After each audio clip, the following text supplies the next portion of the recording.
Howdy folks, Jörg here from Dreamland Resort.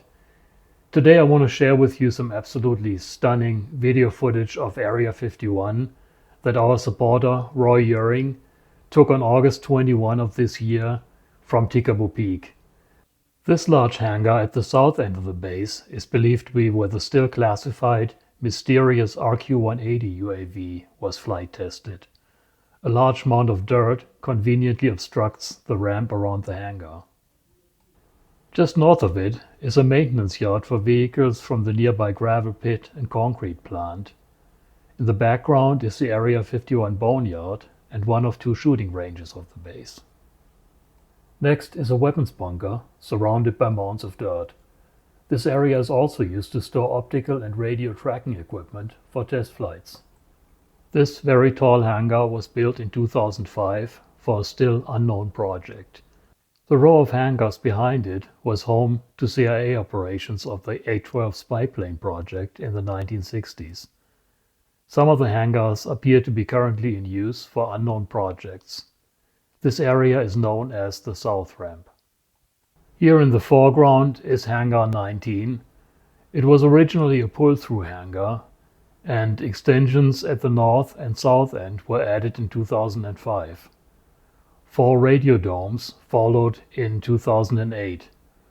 The configuration of the domes is indicative of a UAV project, and this complex may have also been associated with the RQ-180 project. The double hangar in the background is Hangar 17. It served to mount payloads such as cameras on the A-12 spy planes in the 1960s. Satellite photos show that in early 2023 that area was upgraded and apparently a new project moved in. This large, light-colored structure is one of 2 shelters built in 2020 around the old F-117 hangars 20 through 23. These hangars and the newly improved ramp around them are likely used for the next generation air dominance project. F-117 stealth fighters have also been observed to operate from here, possibly in support of the NGAD project. Next follows the center taxiway in the foreground and Hangar 8. It was used in the early 1980s for the Tacit Blue program, and it was recently observed open again. It's possibly associated with the NGAD project. The reddish building is Fire Station number 2, and next to it is the PE building. This is where A-12 pilots would suit up for missions. The building also includes administrative offices and the flight surgeon's office. A new extension, built in 2006, may be a small clinic for emergencies or more office space. And here, of course, the famous Hangar 18.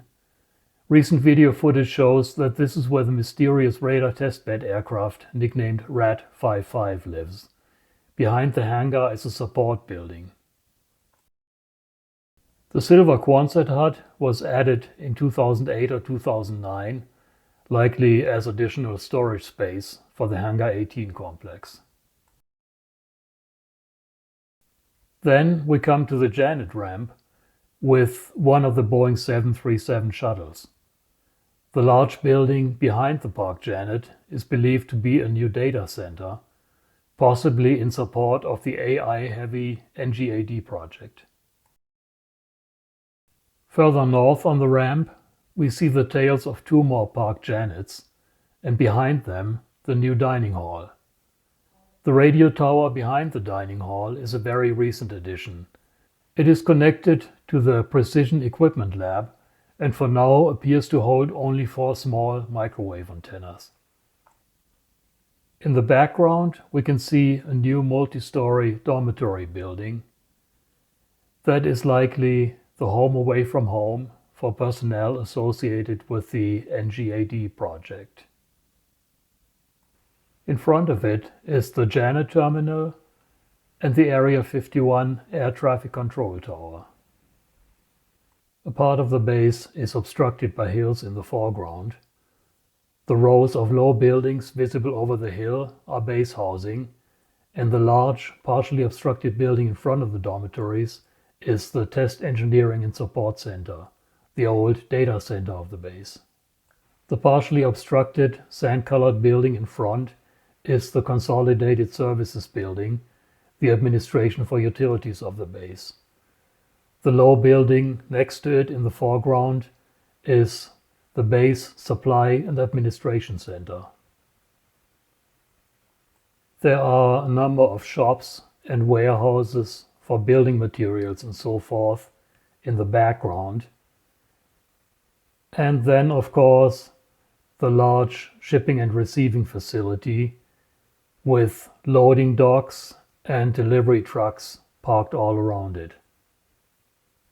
In front of it is the base recreation complex with the bar Sam's Place, a softball field, an indoor pool, and an outdoor barbecue area.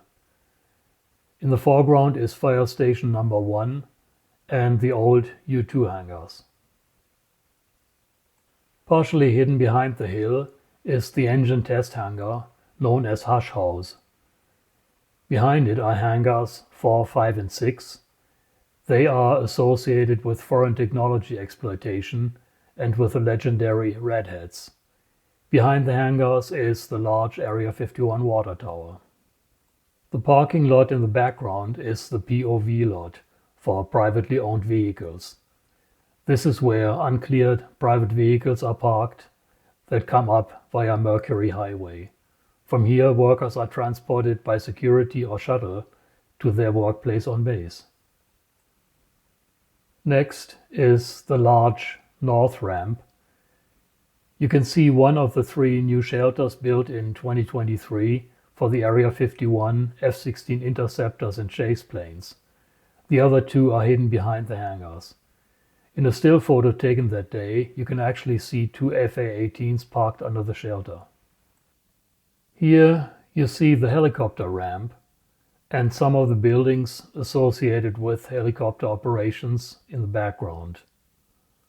All 3 Area 51 security helicopters are parked on the ramp.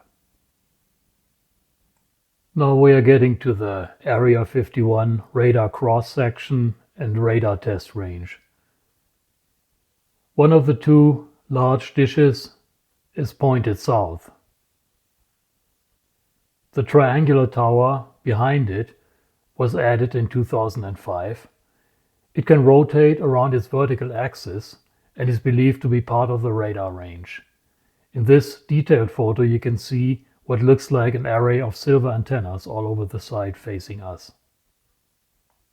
The 2 radar cross-section antenna arrays and the second large dish are in their default position, pointed up. In front of the dish is the south end of Chrome Dry Lake. Now stay with me. Next up is a bonus Janet takeoff. Here's a wider angle view of the center of the base and of the north ramp.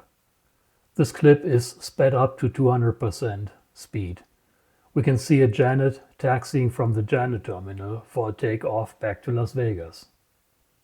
The Janet taxis past the large hangars and past the north ramp.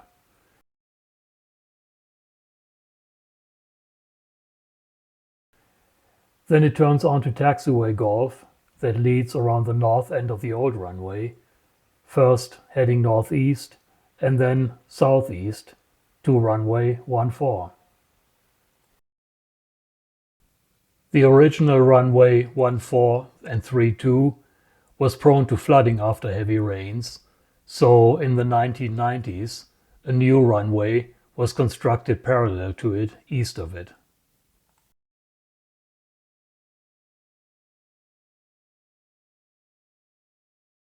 Just where the Janet disappears behind the hill is the holding pad where the Janet awaits takeoff clearance. The Janet comes out from behind the hill and takes off on runway 14. The 14, by the way, stands for heading 140 degrees. At first, the Janet heads roughly south out of Area 51, gaining altitude. Then it turns west towards waypoint Bugsy, and later it will turn southwest towards waypoint Whiskey over the NNSS, and then south to waypoint Jason near Mercury. From there, it flies southeast towards Las Vegas International Airport and ends up at the JANA terminal there. The flight usually takes less than 30 minutes. It is the daily commute for most Area 51 employees. They park at the Las Vegas JANA terminal and fly to work. That's it for today. Thanks for watching. If you want to see more content like this, please subscribe to my channel.